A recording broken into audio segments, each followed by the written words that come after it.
give everybody a minute to get in.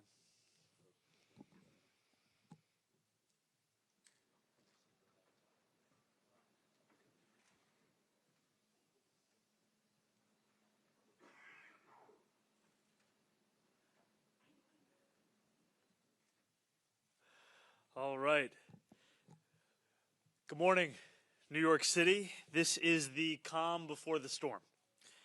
Either late tomorrow evening or early Sunday morning, we are going to see snow start to begin to fall across our city. It will fall and then fall some more.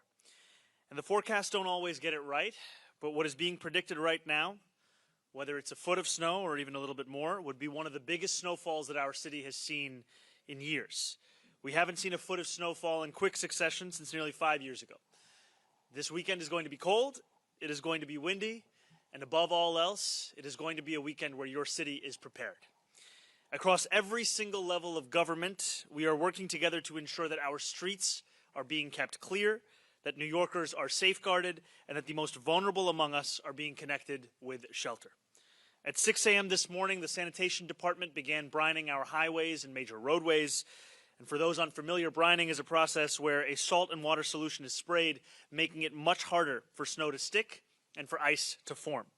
Tomorrow, as the storm nears, we're going to see thousands of DSNY collection trucks and agency partners transformed into the nation's largest snow fighting operation.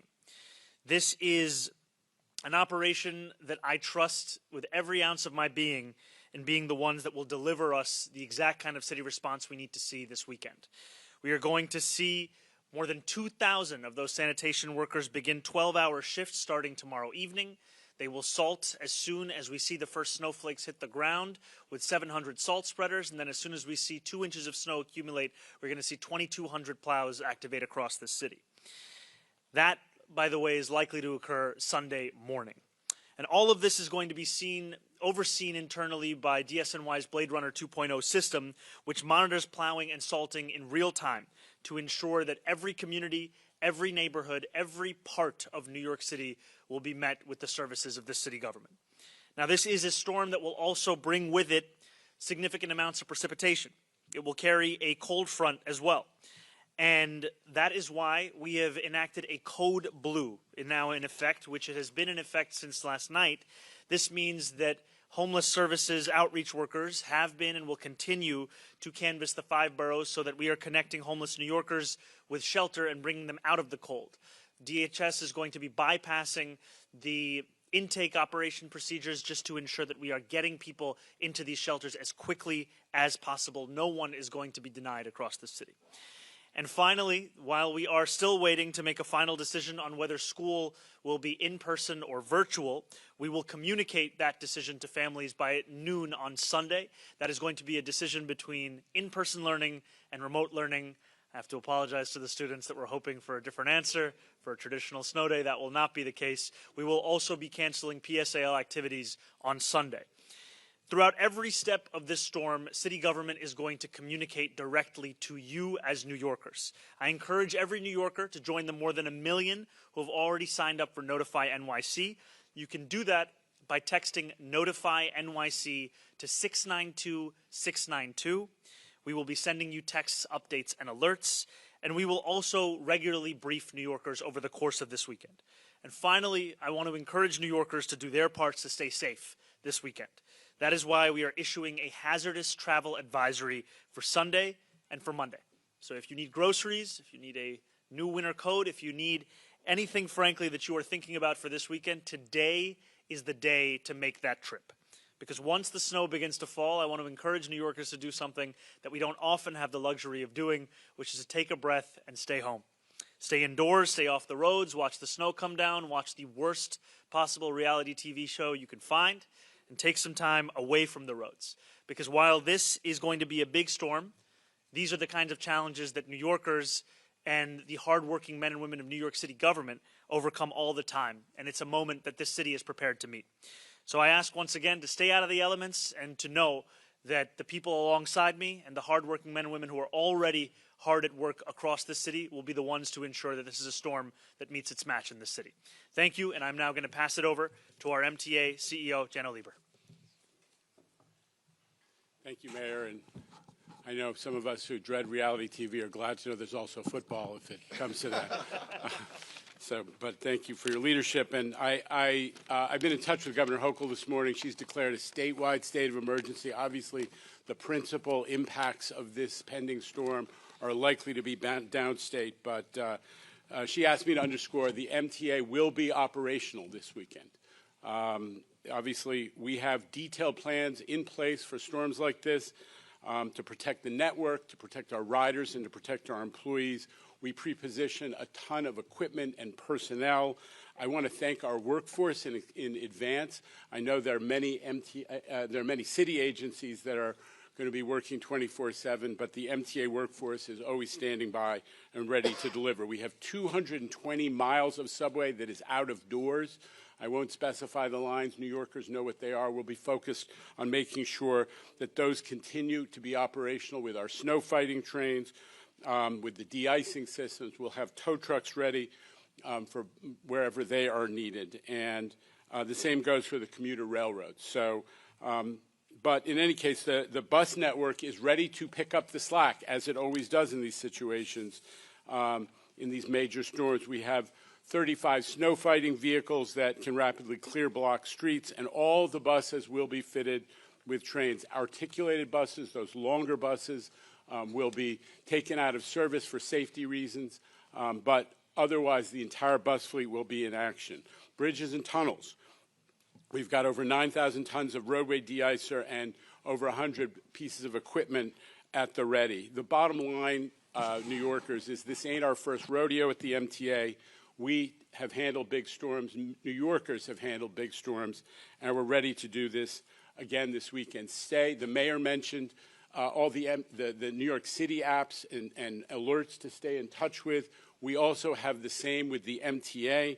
So pay attention to the MTA app, to the Train Time app, social media, digital screens in the stations. We'll have updated information.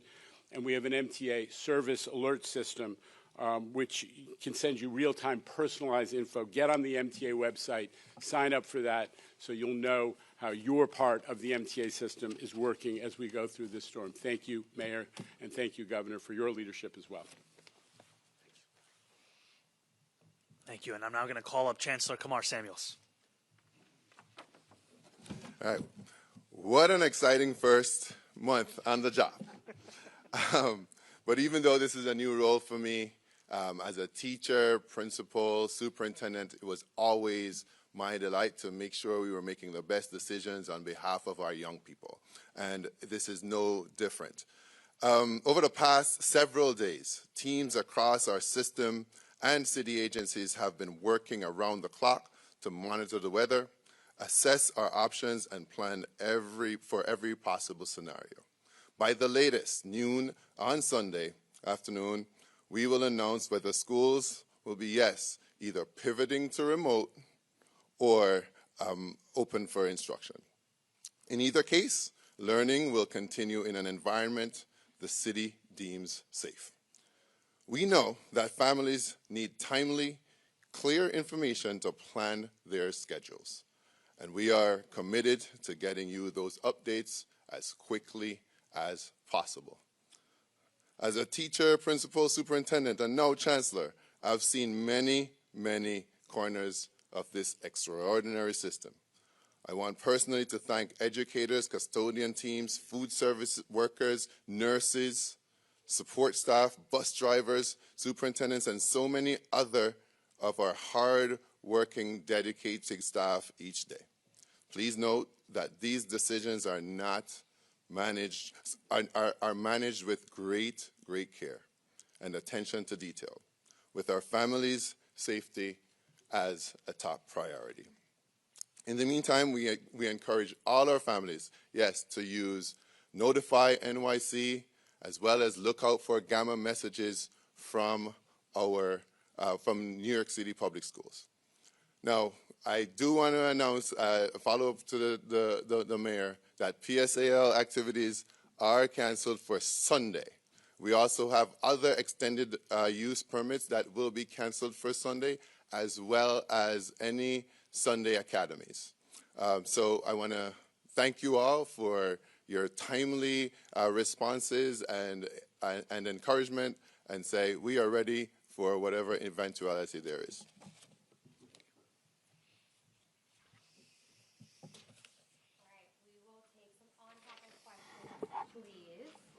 All right, we'll start with Katie. Go ahead.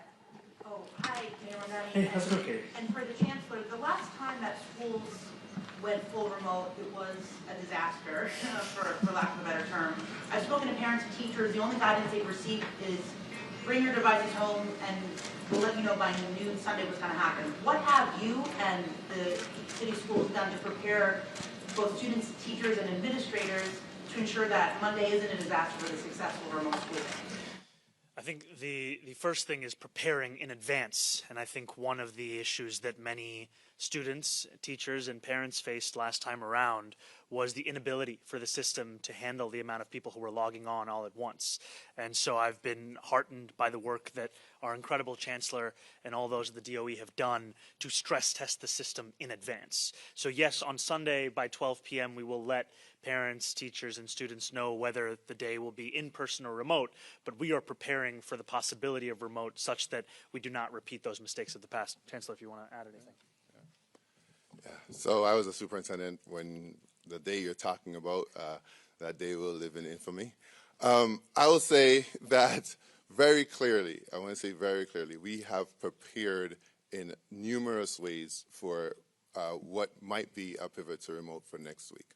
And we've stress tested the system both in person with students logging in, and as well we've had simulations. So we are prepared now, and we've increased the capacity to make sure that we can house as many students as possible on that day. So we now have the capacity of having 1 million students logging at the same time within 60 seconds. We now have that. And then secondly, we've also talked to parents and families about logging in early on Sunday so you can get prepared and used to the system, and then also having a staggered schedule on Monday to make sure, absolutely sure that we are prepared and have the capacity. So I'm very, very confident after having worked with so many of our partners to make sure that this is going to be successful in the login process. When was the last time you did a test? The most recent test was in December.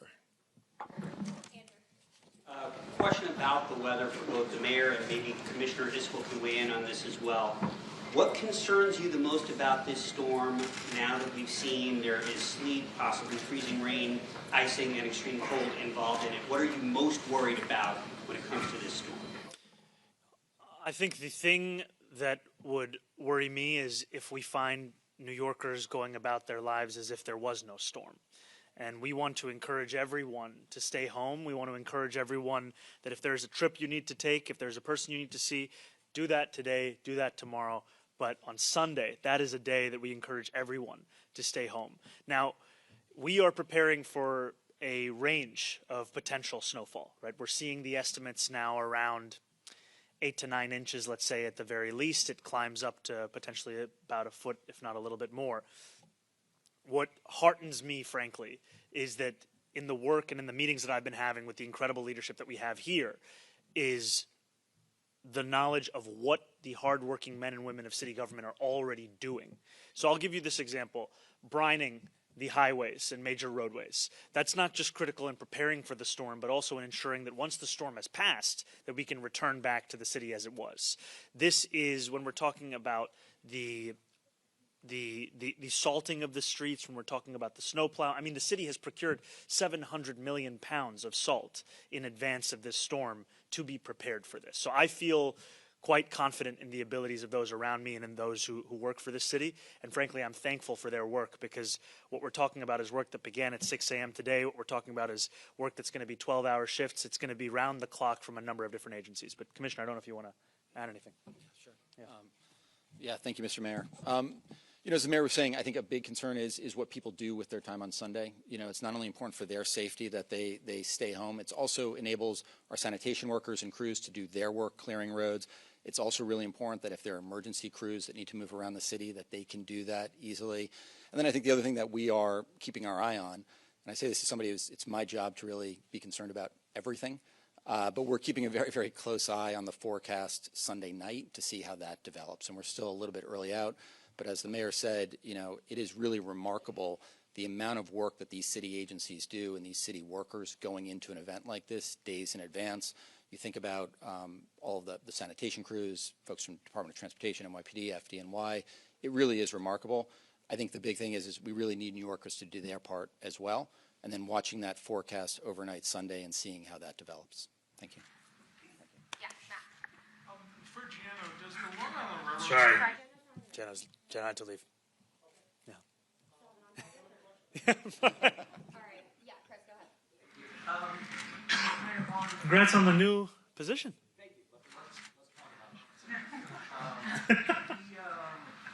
for city government workers, are they going to be encouraged to work remotely if they can? And then I had a question about the stress testing. So we're going to have all uniform services are going to be working as normal, typically, which is in person on Monday. DCAS is going to be sending advisory out to other city workers on Monday with agency-specific directives. And all of this, I think, comes back to something that the commissioner was also mentioning earlier, as well as the chancellor. This comes back to safety. And a lot of this depends on the amount of snowfall that we're going to see on Sunday. But as soon as we have a sense of what it will look like for Monday's conditions, that's the kind of guidance that's going to be given. And DCAS is going to be sending those directives agency by agency, but when it comes to our uniform services, they're going to be reporting in person. And then you had a question for the chancellor? Yeah. For the stress tests on the virtual school system, are you saying there's been no tests since December? And if so, why haven't there been more recent tests that you? Yeah, so I think we have simulations that we're running all the time, and the stress tests have, most recent ones have been in December. All right, we'll go to Dave right here. Other ones now, just ahead of this one? These are the last ones for December. Dave, go ahead. Hey, how's it going? You got to wear a jacket on Sunday. Please. I know. Do you know what a snack down is? A snack down? Snack down. To be honest with you, I don't know what a snack down is. Yeah. So when you have a storm, a snowstorm, snow all comes and it forms kind of a curve extension over snow and everything.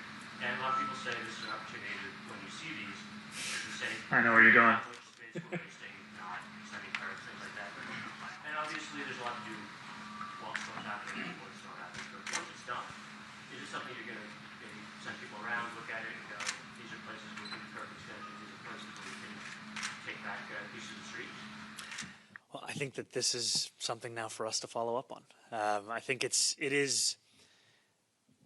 We are always looking to meet the challenge of this moment and also looking to build out the city that we deserve in the medium and the long term. And I think that one part of your question is also about street safety. And I think that is a critical directive that we have for our DOT is how do we make our streets the envy of the world. And I look forward to any of the medium and long-term lessons we can learn from this weekend about street design beyond just the question of meeting the snows. And Jay, Thank you. Hey, how's it going? No worries. As for yourself, where will you be on Sunday logistically? How will you be monitoring the storm and the city's response to it? So I'm going to spend a portion of Sunday out with city workers to make sure that we are getting a full sense of both what is being done, but also communicating directly to New Yorkers. And I think this is just another opportunity to say that, you know, we are going to share this message, whether it's through the television channel that a New Yorker turns to, whether it's through the radio that they're listening to, but also we encourage everyone to sign up for Notify NYC. We have about, I think it's 1.3, 1.4 million New Yorkers who are currently signed up. We want to get that number up so everybody gets those updates. And then my job is to make clear that this is a city that's prepared and then to keep in close contact with not only the leaders that you've already heard from, but also my deputy mayor who is really not only running the entire operations, but is staying close at hand with any of the updates. Marcia, go ahead. Marcia. Mr. Mayor, I wonder if I could ask you a question. You know, historically, mayors have been judged by how they handle snow. And I wondered if you've looked at the mistakes made by some of your predecessors. You've seen any pitfalls you'd like to avoid and how it's going to affect how you handle this snowstorm and how you want to be judged by New Yorkers afterwards. You know, I think one of the key directives that I've both given myself as well as the team around me is that we will over-communicate with New Yorkers. We are going to tell you at every instance when we have new information about the storm what it is. So initially, I'll give you an example. The forecast, it said it could be as little as 3 inches of snow. It said it could be as much as 16 inches. Now we're seeing that forecast start to narrow a little bit. Now we're seeing the minimum number closer to about 8 or 9 inches. We're seeing the maximum number still be a little over a foot. But we're going to get that message out there because I think that this is a time where we want to make sure that city workers have every ability they can to deliver on their job.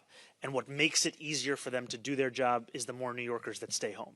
We want to make sure, just one more point, Marcia, I'll give you an example. We have our fire commissioner here, right? One of the key points that was being shared with me and with other city workers is how do we make sure that we do not have ambulances that are being prevented from being able to access New Yorkers or access the streets? How do we make sure that we're not facing another situation where there are preventable outcomes taking place? So that's what is at the basis of our communication. That's why I'm also trying to be everywhere as I can to keep that in mind.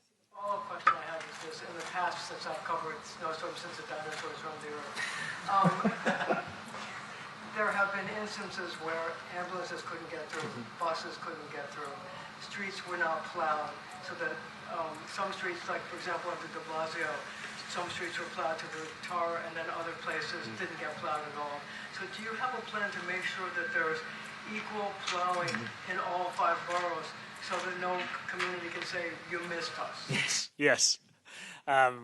We absolutely do. And that's part of the conversation we were just having. New Yorkers can actually stay up to date. I think it's with Plow NYC, which is the public-facing information portal around the plowing patterns across the city. Internally, we have something called Blade Runner 2.0.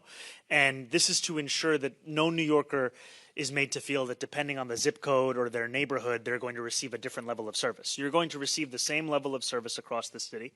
And I think the other portion of this is we're talking about, with DSNY, the largest snow fighting operation in the entire country. We're talking about the transformation of collection trucks into ones that can both salt this city. We were talking about 700 of those trucks, and then we're talking about 2,200 plows. So all of this together, it's what gives me the confidence that we're going to see a city that will meet the moment, no matter if it's 8 inches of snow, 13 inches of snow. I will say that one thing that a number of New Yorkers have shared with me is we seem to have large snowstorms every 10 years. It was 96, it was 06, it was 16, it's 26. We're going to be ready. Yeah, right here, go ahead. Hey there, how are you? Hey, how's it going? Good, good. Just 2 questions. At what point do you declare a state of emergency because of the snow? Where are the markers for yourself and for the folks at the podium? Like, where is that point where you decide it's a state of emergency? And also, can you go into depth as to what the NYPD and what FDNY would also be doing at those times, and even like what 311 or 911 operations are going to be? So I can just tell you briefly, and then I'll pass it over to Deputy Mayor Kersen. Just in advance of this weekend, we also know that NYPD is going to be assisting with some of the traffic routing operations that we'll see across the city. Every single agency and department is going to be playing a role. You know, for example, DSNY is taking the lead on the snow plowing, but that doesn't mean that the Parks Department is not also going to be assisting in some of that work. I'm going to pass it over to DM Kersen for some of the additional remarks. Our emergency declarations largely allow for restricted traffic, so we'll be monitoring roadway conditions and then determining if those additional restrictions are necessary. We have those materials drafted and are ready to go if we start to see that those conditions warrant an emergency declaration.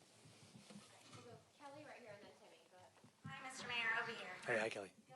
I wanted to ask you, in response to Marcia's question, previous mayors have underestimated how much snow we've gotten, and that has left them a little flat-footed.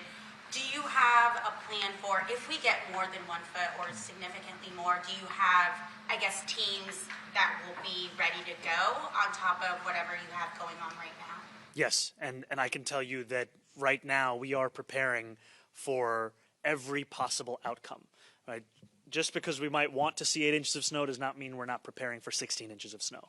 And I think that's what gives me a real sense of confidence, is that these are the incredible men and women who are leading so much of the work across the city, so that no matter how much snow falls, it's a city that's ready.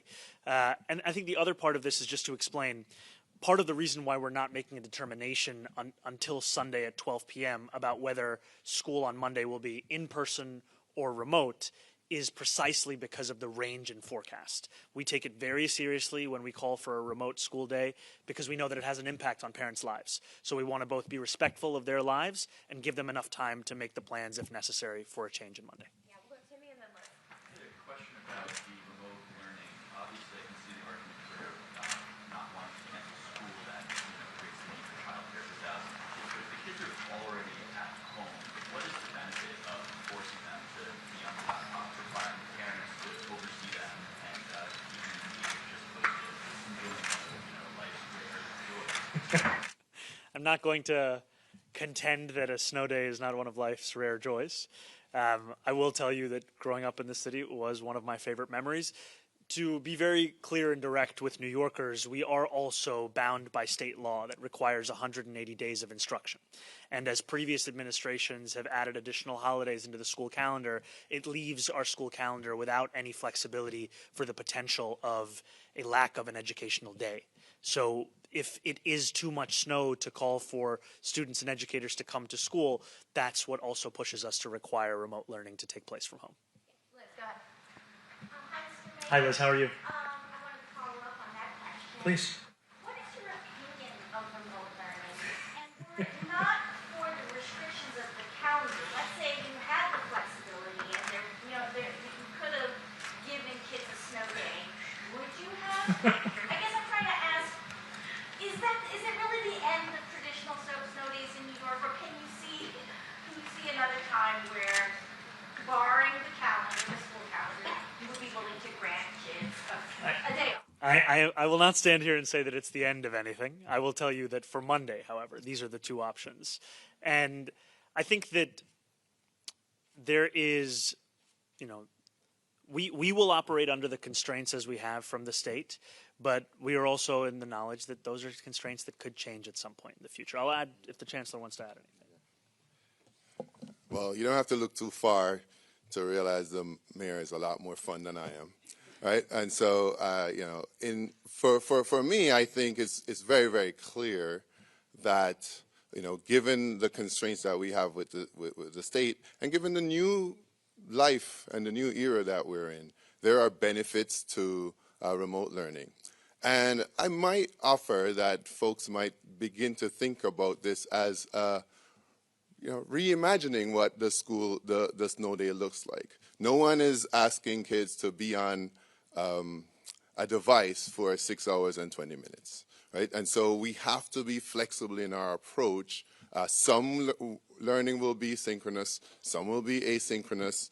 You can still have your hot chocolate, you can still go out and enjoy the snow, but we really want to make sure that, especially since the pandemic, our children have missed more school than they did before, and we want to make sure that instruction continues even when it's disrupted by weather, or attempted to be disrupted by weather patterns. All right, we've got time for one more. Hannah, go ahead. I know Jenna's not here, but I'm wondering, is there a certain amount of snow in which, the MTA has prepped you that there will be significant delays, no doubt? Is there, a threshold in the amount of snow, 8 inches? What we've heard from the MTA is that they're prepared for any potential eventuality across the spectrum of snowfall that we've been briefed on.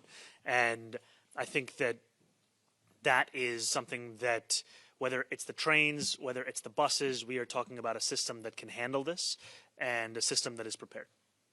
Thank you. Thank you guys so much. All right, let's take one more and then we have to go. Go ahead. What does the capacity look like given the cold blue right now?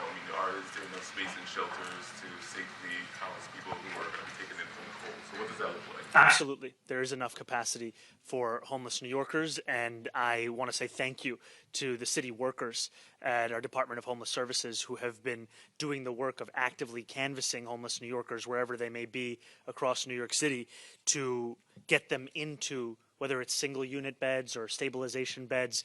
And the most important thing is getting homeless New Yorkers off the streets, out of the cold, into shelter. And that's why, as we've been briefed, we are seeing DHS saying, the standard operating procedures of intake and all the different forms and procedures we have to go through, those are being put aside for a moment of a code blue. Because right now, we're not just talking about snowfall, we're talking about cold. And these are things that, if left together without any kind of a city response, the consequences could be significant. And so what we want to do is keep every single New Yorker safe. That includes homeless New Yorkers. Thank you for your question. Well,